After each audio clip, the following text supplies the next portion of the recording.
QT4-28 hollow block making machine is improved from QT4-40 manual block machine.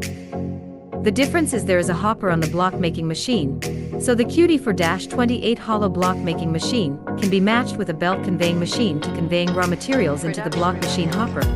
Another improvement is adding the raw materials distributing device to improve the working efficiency. So the QT4-28 block making machine size is bigger and can save one labor than QT4-40 manual block machine. The QT4-28 block making machine control PLC is almost full automatic, just need to press one button, the block will be formed, so its operation is easy but output is big. So this QT4-28 hollow block machine is also called one-button block forming machine. QT4-28 hollow block making machine is also vibrating via vibration motors like other manual block machines.